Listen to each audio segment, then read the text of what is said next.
मंगल ठीक नहीं, एक काम करो, मंगल भवन अमंगल हारी का भजन करो, मंगल अपने आप ठीक हो जाए। बस भजन करो, भजन करने से सब ठीक होता है, भटकने से कुछ ठीक नहीं होता। ये ग्रह टेढ़ा है, वो दिन टेढ़े, कुछ टेढ़ा नहीं है, बुद्धि टेढ़ी है, बस इसको सीधी कर लो, सब सीधा हो जाएगा। कुछ टेढ़ा नहीं है। यकीन जिसको हो गया ना इस बात पर, उसको सारे जगत में कुछ भी बुरा नहीं नजर आता।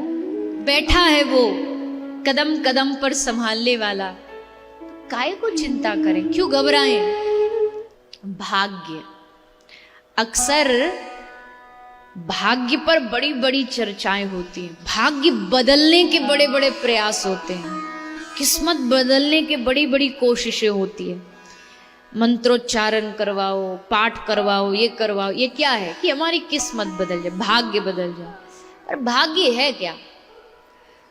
हमें ऐसे ही किसी ने समझा दिया, कह दिया कि जब बच्चा, पता नहीं आपके यहाँ मानते नहीं मानते, हमारे उस तरफ ब्रज की तरफ तो मानते हैं कि जब बच्चा 6 दिन का होता है, जब उसकी छठी पूजी जाती है तो एक मैया आती है, विधाता मैया, पता नहीं उसके अलग अलग नाम है सबके, तो वो आके फिर भाग्य लिखती है। जैसा भाग्य लिखती है तो जीव का वैसा भाग्य बन जाता। अरे उस देवी को इतनी फुर्सत है कि आके तुम्हारा भाग्य लिखेगी? तुमको फुर्सत नहीं कथा में जाने तक की, और देवी देवता इतने खाली हैं कि यहां तहां बस आते रहेंगे? नहीं, भाग्य लिखने वाला कोई और नहीं है। यही हमारी सबसे बड़ी गलती है, यही हम चूक जाते हैं। हमें लगता है हमारा भाग्य कोई और लिखता है, भाग्य लिखने वाला कोई नहीं। केवल एक प्राणी है जो आपका भाग्य लिख सकता है। कौन? हाँ जी, हाँ, आपका भाग्य आपके अलावा इस दुनिया में दूसरा कोई नहीं लिख सकता। भगवान भी इस पचड़े में नहीं पड़ते। हाँ, कोई भक्त होगा उसके लिए तो भगवान कुछ भी कर देंगे, भाग्य बदलना हो, दिन बदल, वो तो अलग विषय है। पर साधारण जन के लिए तो भगवान ने हमें एक बुद्धि देके कह दिया, now you decide your luck. अब अपना भाग्य तुम निर्माण करो। अब इसमें हमारा बीच में कोई हस्तक्षेप नहीं होगा, कोई इंटरफेरेंस भगवान नहीं करते। तुम निर्णय करो तुमको कैसा भाग्य चाहिए। तो भाग्य का मतलब है कर्मों का रिजल्ट, कर्मों का परिणाम होता है भाग्य। तो अगर आपको भाग्य बदलने, मैं ये प्रवचन नहीं कर रही,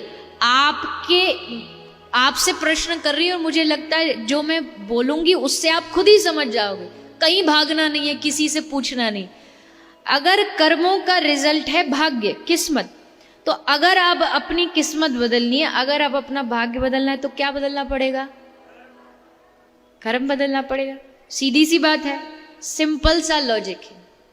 अगर भाग्य बदलने हैं, भाग्य अच्छा करना है तो कर्म अच्छे कर लो, भाग्य बुरा करना है तो कर्म बुरे कर लो। जैसे जैसे कर्म वैसा वैसा भाग्य बनता जा रहा है, निर्माण होता जा रहा है। अब यानी सारी बात जो घुमा फिरा के आई वो आई हमारे कर्मों पे। कर्म अच्छे हैं तो सब अच्छा है, और कर्म अच्छे नहीं है तो यहां तहां कितना भी हाथ दिखवा लो, कितना भी भविष्य बदलवाने की कोशिश कर लो। देखो भैया, मैंने कहा ना, अभी शुरू में ही कह दिया, इस व्यासपीठ पे बैठ करके वैसे तो प्रयास यही रहता है शास्त्रीय बात हो, पर कुछ बातें ऐसी भी होती हैं जो हो सकता है सब लोग उससे सहमत ना हो। सबका अपना व्यक्तिगत स्वतंत्र विचार है, मानना न मानना आपकी मर्जी है। पर मैंने जो संत महापुरुषों के चरणों में बैठ के सीखा है वो यही सीखा है कि बस कर्म प्रधान विश्व करी राखा। कर्म अच्छा करते चलो, फिर दुनिया में किसी से डरने की जरूरत नहीं, किसी से घबराने की जरूरत नहीं है। ग्रह नक्षत्र दिशाएं किसी से नहीं।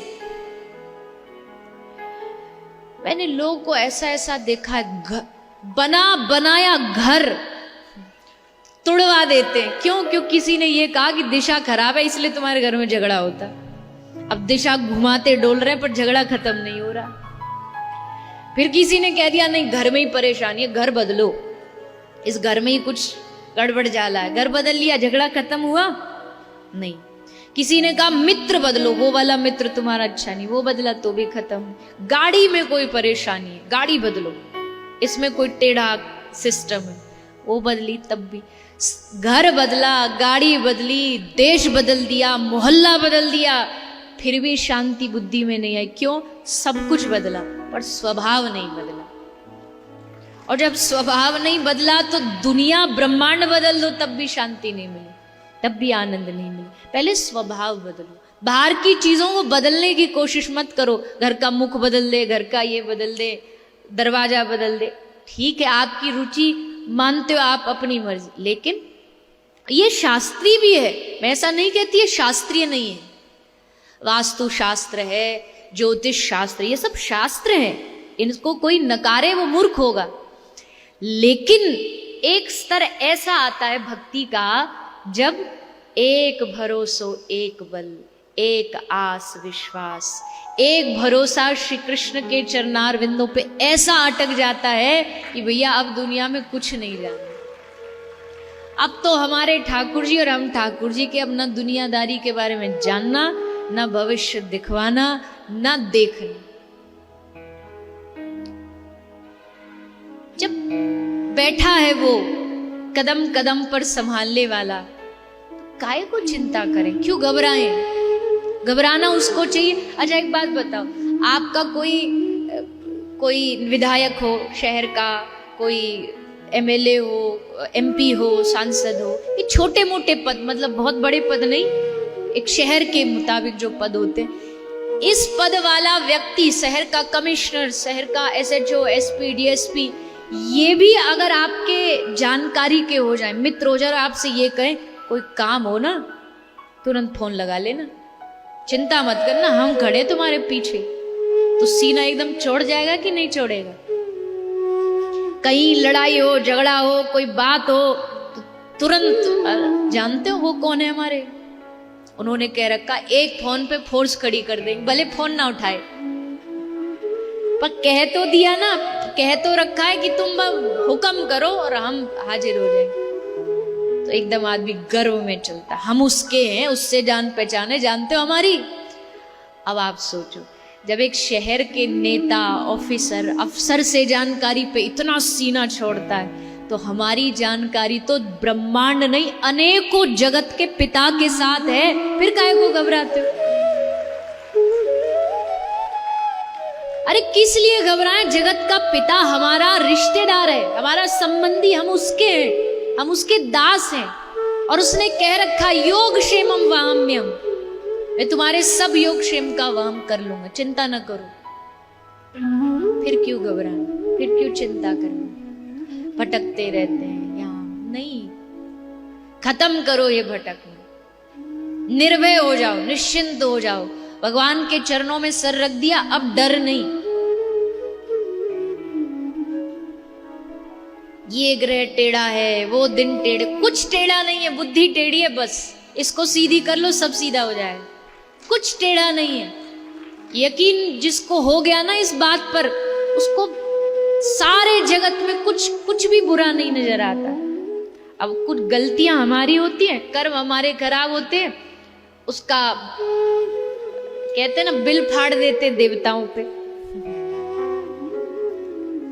राहु टेढ़ा चल रहा है, मंगल हमारा ठीक नहीं है, मंगल ठीक नहीं है ना, मंगल ठीक नहीं है। एक काम करो, मंगल भवन अमंगलहारी का भजन करो, मंगल अपने आप ठीक हो जाएगा। बस भजन करो, भजन करने से सब ठीक होता, भटकने से कुछ ठीक नहीं होता।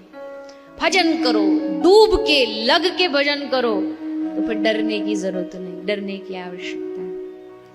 भाग्य बदलना है तो क्या बदलना पड़ेगा? जोर से बोलिए, कर्म बदलना पड़ेगा। आई बात समझ में?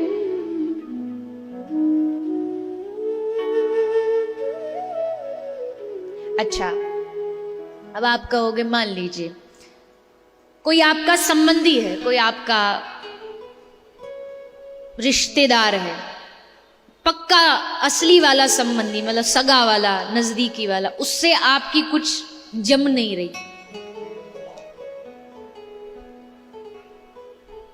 कोई आपका पार्टनर है, बिजनेस पार्टनर है, उसने आपको धोखा दे दिया, तो सबसे पहले हमारी उंगली किसकी तरफ जाती है कि इस आदमी ने हमारे साथ गलत किया। लेकिन अब एक और दृष्टांत से समझिए। मान लीजिए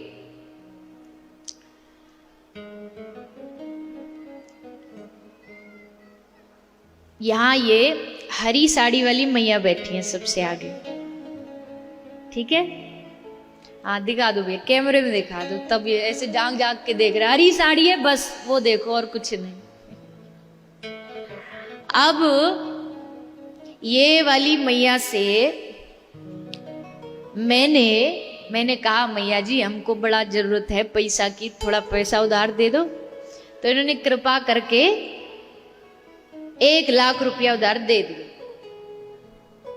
और मैंने ये कहा कि चिंता ना करो, कल आपको मैं वापस लौटा दूंगी, कल वापसी आपको मिल जाएगा पैसा। उन्होंने कहा ठीक है कोई बात नहीं।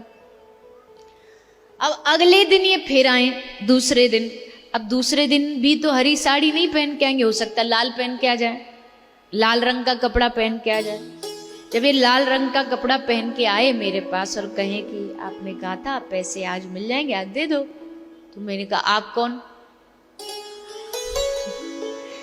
मैंने तो आपसे पैसे लिए ही नहीं। बोले नहीं कल तो आपने पैसे लिए थे। बोले नहीं मैंने तो हरी साड़ी वाली मैया से लिए थे, आप तो लाल साड़ी वाली हो।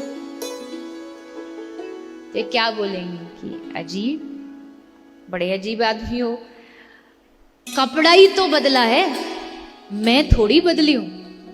कपड़ा बदलने से व्यक्ति थोड़ी बदल जाता है, वस्त्र बदले हैं, आदमी वही है। ठीक उसी तरह मान लीजिए पिछले जन्म में हमने किसी के साथ धोखाधड़ी करी, किसी को कष्ट दिया, दुख दिया, उसका पैसा हड़पा। अब अगले जन्म में ये दोनों फिर से मिलेंगे, पर फर्क अब इस जन्म में ये होगा कि जैसे कपड़ा बदला वैसे शरीर बदल के मिलेगा। ये किसी और नाम से जन्म लेंगे, ये किसी और नाम से, नाम बदल जाएगा, रूप बदल जाएगा, पर आत्मा तो वही है ना जो पिछले जन्म में थी, जिसने उसको धोखा दिया था। अब जिसने पिछले जन्म में उसको धोखा दिया, इस जन्म में आके अब उसको धोखा मिलेगा उससे जिसको दिया था। अब जब धोखा मिलता है तब हम क्या कहते, अरे मेरे साथ ही ऐसा क्यों, मैंने ऐसा क्या किया, मैंने तो इसके साथ कुछ गलत नहीं किया। आपने इस जन्म में गलत नहीं किया, लेकिन पिछले जन्म का हिसाब है किसी को। पिछले जन्म में सिर्फ शरीर बदल लिया, जैसे कपड़े बदल लेने से हिसाब नहीं बदलता है, वैसे शरीर बदल लेने से हिसाब किताब नहीं बदलेगा। हिसाब हर जन्म साथ चलता जाएगा और उस हिसाब को हमको चुकाना पड़ेगा, किसी भी रूप में चुकाए। इसलिए जब भी आपके रिश्ते संबंध किसी में भी कोई चूक होती है, गड़बड़ होती है, तो इतना समझ लो पिछले जन्म का चुका रहे। इस जन्म में जो प्राप्त हो रहा है वो पिछले जन्म का हिसाब किताब धीरे धीरे चुक रहा है, कट रहा है। इसमें भी भगवान को दोष मत दो, हे ऊपर वाले ये तूने क्या किया। अरे ऊपर वाला क्या कर रहा है, वो तो बेचारा कृपा पे कृपा, कृपा पे कृपा तुम किए जा रहे हो और हम उसी को लाना देते। उनका कुछ नहीं है इसमें दोष, दोष हमारी स्वयं की बुद्धि और कर्म का। कर्म बदलो, अपने आदतों को बदलो। भविष्य बदलना है, आदतों को बदलो। एक बड़े महापुरुष का वाक्य है कि you can not change your future but you can change your habits and your habits will change your future. भविष्य बदलने के लिए आदतों को बदलना जरूरी है। अब आदत तो है, माफ करना, आदत तो है पशु से भी निकृष्ट, और चाहते हैं कि हमको जीवन मिले देवताओं से भी अच्छा।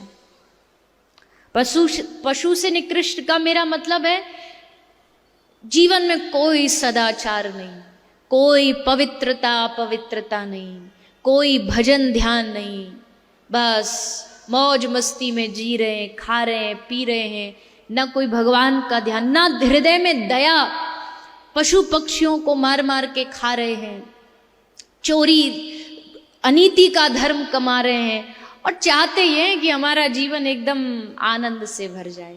कभी नहीं भरेगा। आदतों को बदलिए।